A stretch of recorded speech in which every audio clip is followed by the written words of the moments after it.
Zoom. Hello, everybody. I'm Kurt Barnhart, the Editor-in-Chief for Fertility and Sterility, and it is my pleasure to introduce you to a Journal Club Global, an annual event here at the American Society of Reproductive Medicine Annual Congress. So, a Journal Club Global is live to the world, live stream, as well as to you in the audience. So good morning, good evening, or good afternoon to wherever you are might be in the world. Today we're going to talk about the association of ovarian reserve and embryo aneuploidy with a very distinguished panel of authors and discussants. It should be a very lively discussion. It's my privilege to introduce Pietro Bortoleto, who is the Interactive Associate in Chief for Fertility and Sterility, and our apologies for Micah Hill not being able to join us today. Pietro will be our MC and host, and we will again look forward to your participation during this event as well. Thank you. Pietro. Hi, everyone. Welcome. Thanks for making time out of your lunch break to come join us. We typically have these debates at ASRM every year, and they're typically in debate style, where we pit groups of authors against each other. We decided to do things a little bit differently this time. Our goal is to have, to highlight authors who have published papers in fertility and sterility that have kind of all coalesced around the same theme, which is the association of ovarian reserve and embryo aneuploidy, and have the authors here highlighted and being able to discuss what they did, how they did it, and what they found. But then we've also aggregated a group of experts to talk specifically about this topic and put this literature into context for us. How does it fit into the world? How does it fit into our understanding? I want to start by introducing our authors today, who are each going to be giving us a short 3-minute presentation about their individual papers. Our first author is Dr. Eleni Jaswa. She's a RAI at the University of California, San Francisco. We also have Dr. Yael Stovetsky, soon-to-be doctor, who's a fifth-year medical student at Weill Cornell, who's here presenting her research. And then finally, we have Dr. Denny Sakas, who is here in place of Dr. Yuval Folks, who was supposed to be here to present his outstanding work, but instead is back home in Israel serving as an army reservist, and our thoughts are with him and all the men, women, and children, both in Israel and in Palestine, who are affected by this conflict. I want to start off by discussing these papers and really have the authors tell us about the research rather than us tell you about it. So I'd like to invite Dr. Eleni Jaswa to begin and tell us about her paper. Thanks so much, Pietro and Kurt. I'll begin just by saying I really appreciate the opportunity to have this exciting conversation today. I enjoy listening to this recorded Journal Club content during my commute from Silicon Valley to San Francisco, so it's a real privilege to be participating and sharing ideas today. So our paper I published with Dr. Mitch Rosen at UCSF in 2000. When did we do this? 2020. And our hypothesis was that a reduction in ovarian reserve quantitatively would be associated with reduced egg quality. And we used pre-implantation genetic testing as a proxy for egg quality. So what we did was review all of our PGTA cycles from 2010 to 2019, amassing over 8,000 trophectoderm biopsies generated from about 1,200 women over the course of 1,700 IVF cycles. And we really tried to focus on women with infertility. So we excluded PGT cycles done primarily for monogenic disease, PGT-M. We excluded those intended primarily for fertility preservation, and we excluded women with recurrent pregnancy loss.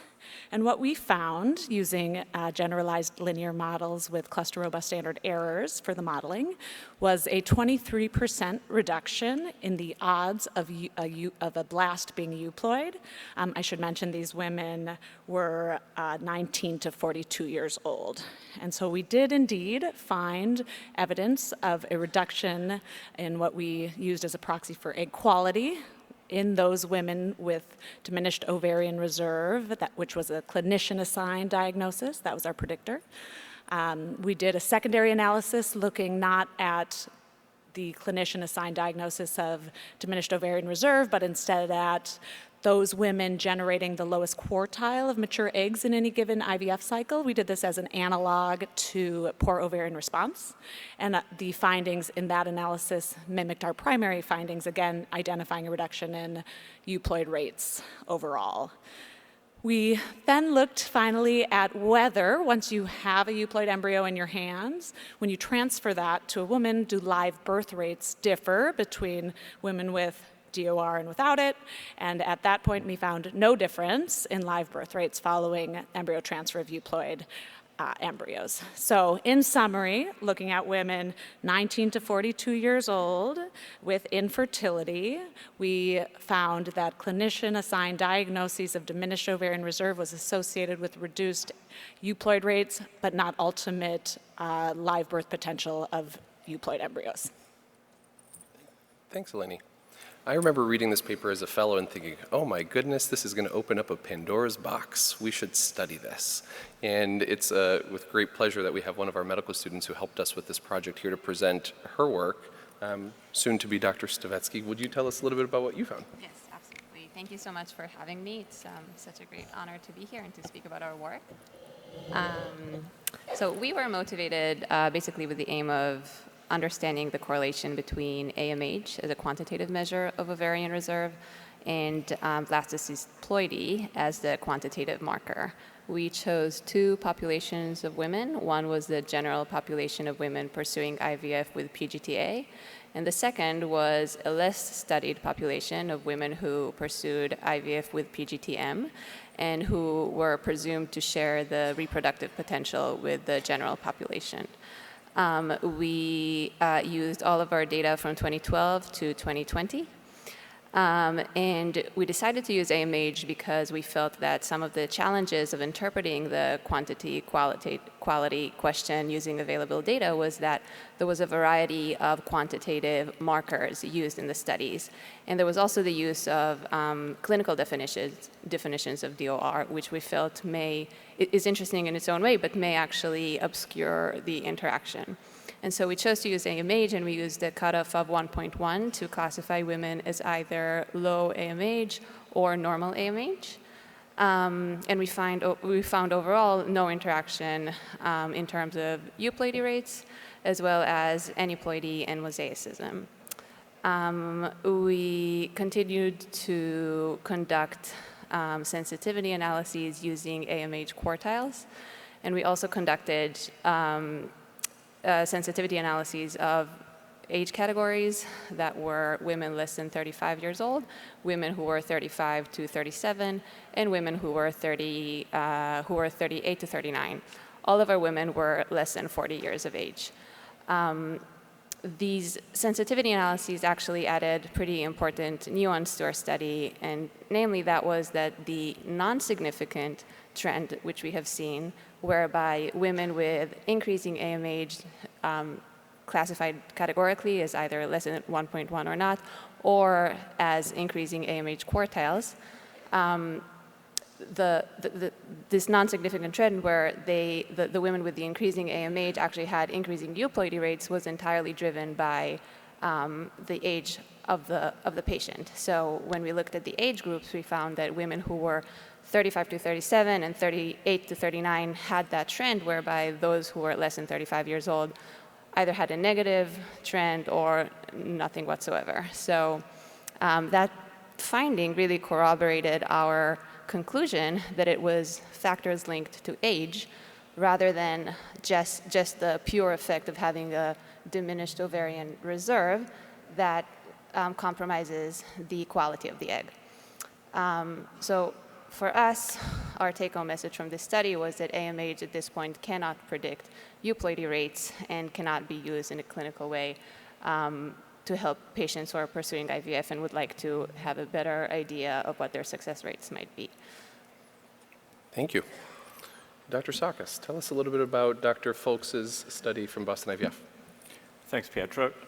So firstly, I'd like to acknowledge Yuval, who drove this study. He's an exceptional doctor and actually has incredible talents at statistical analysis, which has led to quite a number of interesting papers that we've published with him.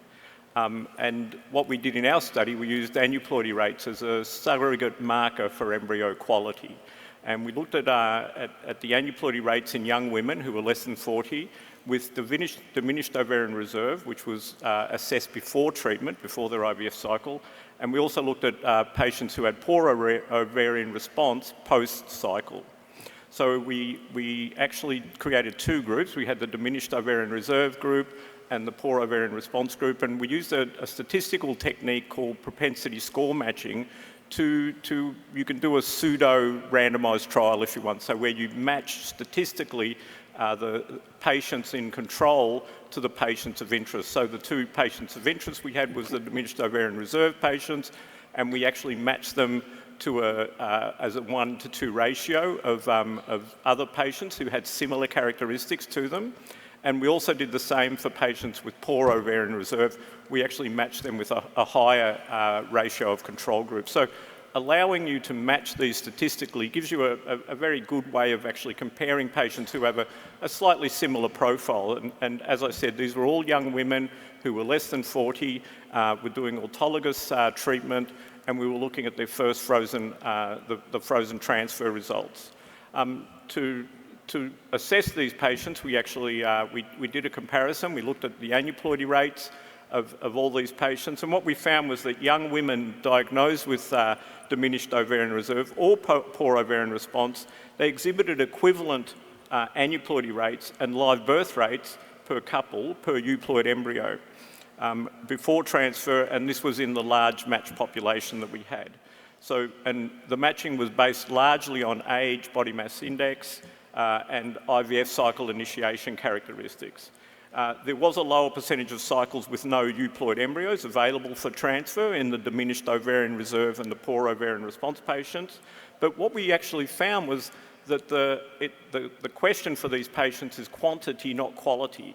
So all our euploidy rates, our pregnancy rates, once they had a blastocyst for transfer, a euploid blastocyst, were always exactly the same. They were not significantly different. So the conclusion for our study was for this group of patients with diminished ovarian reserve or poor ovarian response, it's not the quality that actually is their limiting factor. It's actually the quantity of oocytes they have in the end. So if you can actually improve that quantity by maybe repeat cycles, you will actually have a good outcome for them. So we postulated that it's quantity, not quality for these types of patients, which hopefully will help diagnose these patients and treat them and counsel them in the future.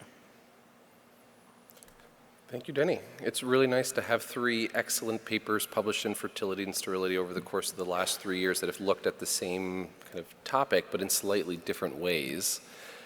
We're going to now introduce our discussants for today and have them tell you a little bit about how these papers fit into our understanding of diminished ovarian reserve and embryo aneuploidy. Our first discussant today is Dr. Ann Steiner, an REI at the University of North Carolina and editor for F&S Reviews.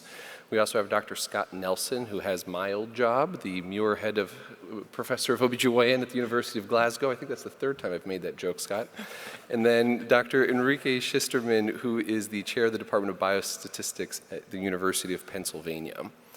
I wanted to open up our discussion by talking a little bit about biologic plausibility. Does any of this even make sense? I think when we're all kind of considering hypothesis generation, why would this make sense to look at, Scott? How do you think that this fits as a question that's worth investigating? So I think there is some question about what, it's biologically plausible. So this all started in 1999 with a research letter in The Lancet, where it's associated with women with babies with Down syndrome had slightly higher baseline FSH compared to others. So that was the very first measure we had of ovarian reserve, suggesting that there may be a very small and weak association between aneuploidy and kind of ovarian reserve. And then people have tried to kind of, evaluate that, but we know when they're thinking about ovarian reserve, across the lifetime, there's essentially kind of a normal distribution. For any given age, there's a distribution, and people will potentially follow those trajectories across their lifetime. And then there's also this accelerated ovarian decline, where people are changing centiles. So they start on the 90th centile, and then their AMH falls to the 50th centile, and then their AMH falls to the 10th, and then it falls through. And one of the questions is, the mechanism of that accelerated ovarian decline is probably the one that we're thinking about here, because that's a pathological process, as compared to someone who's just following their standard genetic profile. So when we're trying to think about chromosomal abnormalities versus kind of ovarian reserve, it's trying to then tease out which of these two populations that we're looking at. Those who are changing centiles and have got an accelerated pathological pathway and may end up in early menopause or premature ovarian insufficiency versus the kind of control population who are just following their standard genetic trajectory. And I think that's one of the things we'll hopefully come on to in terms of discussing it, but you can see that there may be a biological plausibility for that because of the DNA sequencing or the DNA mechanism, control mechanisms that are going to facilitate that accelerated decline, because they've clearly got something wrong with their pathways that are underlying that. And I think that's why we think there might be some biological plausibility in this. We know that AMH is a predictor of kind of IVF success rates, probably through kind of egg yield predominantly, but any effect size is going to be absolutely small, absolutely tiny. And I think we just need to bear that in mind when we're thinking about how do we interpret some of these studies, like what's the effect size we've got, and be able to do that. Well, this is now a good question, I think, for Anne and Enrique. Scott mentioned AMH, you've mentioned the effect size.